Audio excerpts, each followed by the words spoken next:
السلام عليكم الخوت، مرحبا بكم في فيديو جديد اللي غيكون فيديو حصري ومهم وفيه معلومات جديدة كتهم مدينة الرباط.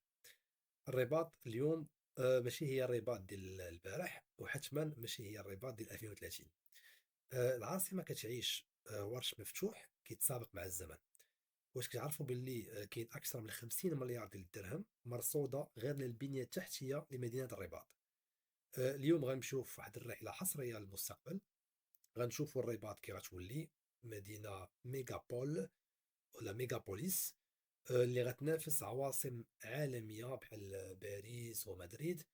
وجدوا راسكم، حيت التفاصيل كتقال واللي غنقولوها كتقال لأول مرة. على الطريق السيار المائي، ميناء قنيطرة الأطلسي وتأثيره على الرباط، وكذلك التحول اللي غيوقع في الأحياء الشعبية والأحياء الراقية على حد سواء.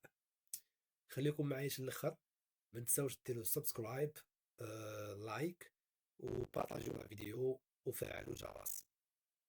مشينا نبداو بالقلب النابض للمدينة، مجمع الأمير مولاي عبد الله. حنا ما بغيناش كنهضروا غير على تيران، بل على قرية رياضية متكاملة. تيران غادي يولي يهز 68 ألف مشجع، وبمواصفات الفيفا الصارمة. الأشغال خدامة 24 ساعة على 24 ساعة، وبجانبه كاينة قاعة المغطاة والمسبح الأولمبي اللي كيتجددوا بالكامل. الهدف هو الرباط تكون ديال الرياضة في إفريقيا. وفي 2000 أواخر 2026 هذه المنطقة غتولي وجهة للجماهير العالمية، وغتكون مربوطة بترامواي وخطوط جديدة وحافلات كهربائية عالية الجودة اللي هي PHNS. وهذا الشيء كيخلي المدينة إن شاء الله علاش لا تنافس على الأولمبياد باغ اكزومبل، ولا على حتى الله على المنافسات القارية والمسابقات اللي تقدم في المدينة. غنتكلموا على واحد الموضوع اللي مهم كذلك، اللي هو موضوع الصحة والتعليم. ابن سينا ومدينة العرفان. غنمشيو نبداو بقطاع الصحة. سبيطار ابن سينا، اللي السويسي القديم غادي يمشي، وفي بلاصتو غتطلع ناطحة سحاب اللي ديجا كملات تقريبا. غتكون ناطحة سحاب طبية ب 33 طابق. هذا المشروع ماشي غير بناية، هذا المشروع غيكون إن شاء الله منظومة ذكية غتستقبل الحالات الصعبة من كل جهات المملكة. وبالقرب منها كاينة مدينة العرفان، اللي الدولة حاطة ميزانية ضخمة باش ترجعها سيليكون فالي ديال المغرب. كليات جديدة، مراكز بحث، وإقامات جامعية ذكية.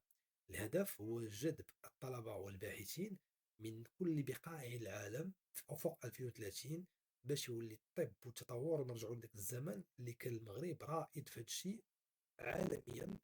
أيام اللي المعلومة كتعرفوا أول شهادة آه، ديال ديال الجامعية تعطات من المغرب في العالم، من جامعة القرويين، وكانت في الطب. دابا ركزوا معايا مزيان حيت هذه هي أهم فقرة. الربط بين الرباط والدار البيضاء هو الرهان الأكبر.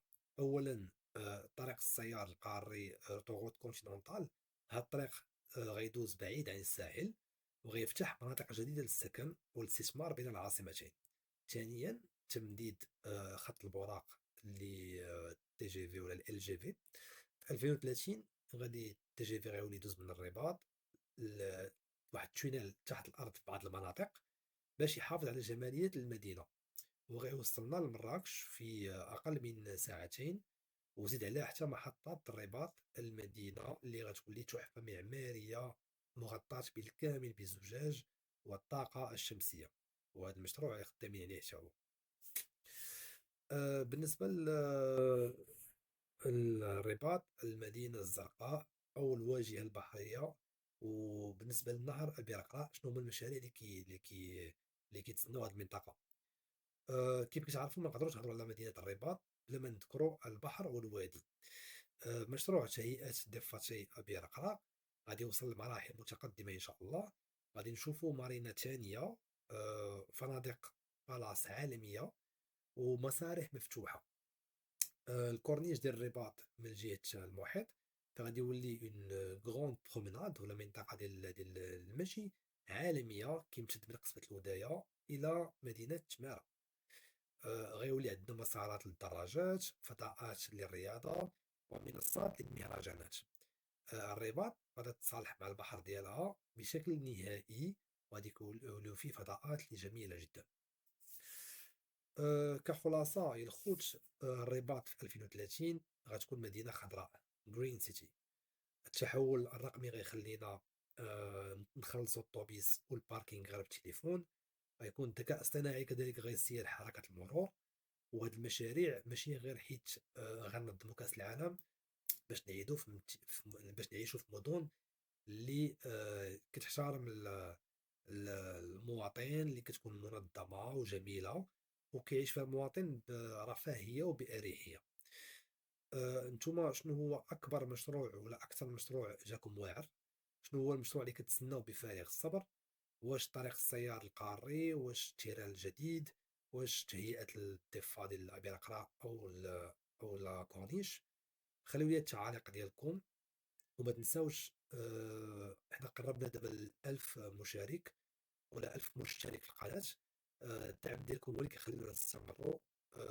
كنشكركم على الدعم ديالكم. بارطاجيو لي فيديو، ديروا لايك وسبسكرايب، ونتلاقاو ان شاء الله في فيديو جاي. تبارك الله عليكم.